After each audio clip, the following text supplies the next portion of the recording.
Welcome. This is the wisdom of the Avadhut Gita.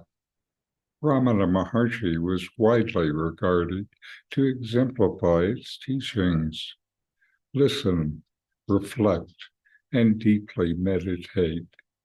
Know yourself. This is Richard Clarke. Today, I will read from and comment on Chapter 1, verses 31 to 33, about pure consciousness. I'll also offer inquiries that might deepen your experience of these verses. Verse 31, on the destruction of a jar, the space in it unites with all space. In myself and Shiva, I see no difference when the mind is purified. 32. Brahman alone is as pure consciousness. In truth, there is no jar and no jar space, no embodied soul, nor its nature. Verse 33. There are no worlds, no Vedas, no devas, no sacrifices, no caste, no family tribes, no nationalities, no smoke path, no shining path. My comments. These verses are from the Avadhut Gita, attributed to the Avadhut sage Dattatreya. The verses reflect the core principles of Advaita Vedanta, expressing the ultimate truth of non-dualism. Let's look at each verse. Verse 31, on the destruction of a jar, the space in it unites with all space. In myself and in Shiva, I see no difference when the mind is purified.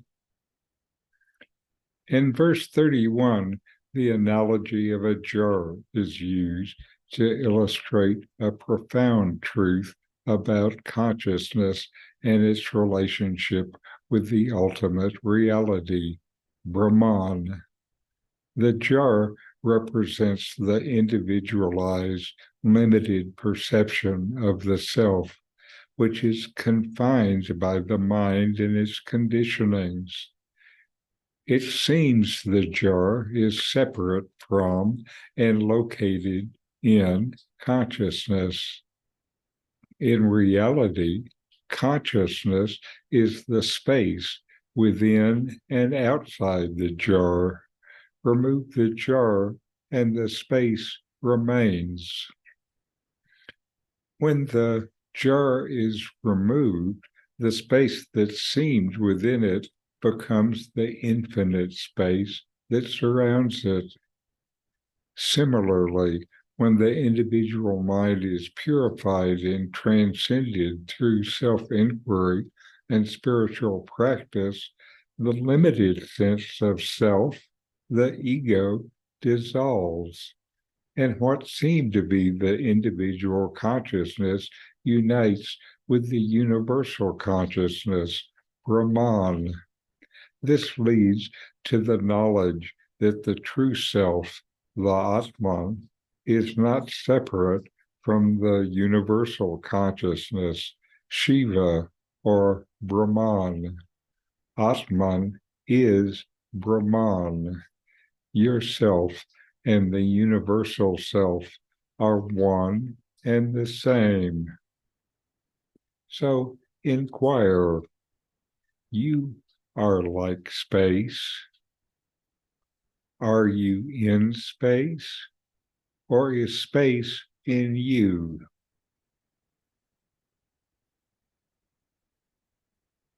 Verse 32, Brahman alone is as pure consciousness.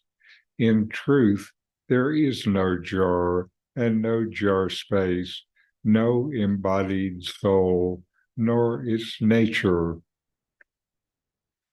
Verse 32 further reinforces the concept of non-dualism by stating that Brahman, the ultimate reality, is pure consciousness and the only reality.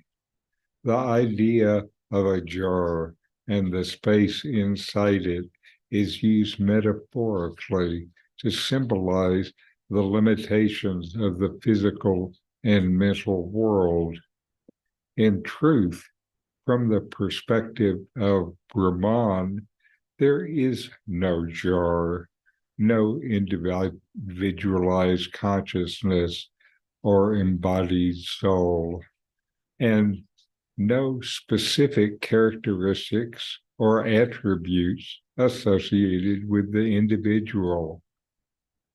These are all relative and illusory aspects of the manifested world.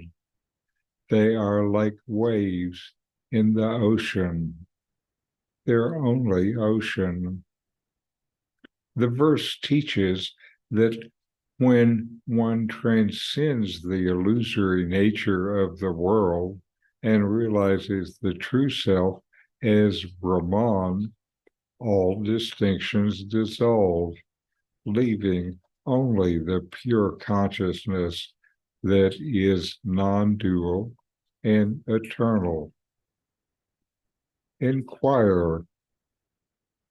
Look at consciousness. Is there anything other than consciousness?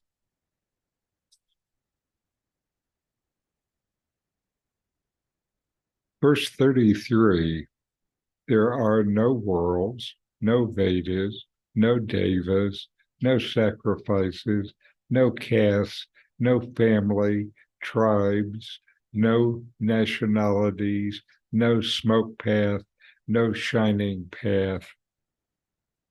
Verse 33 negates the reality of the phenomenal world and all its associated concepts.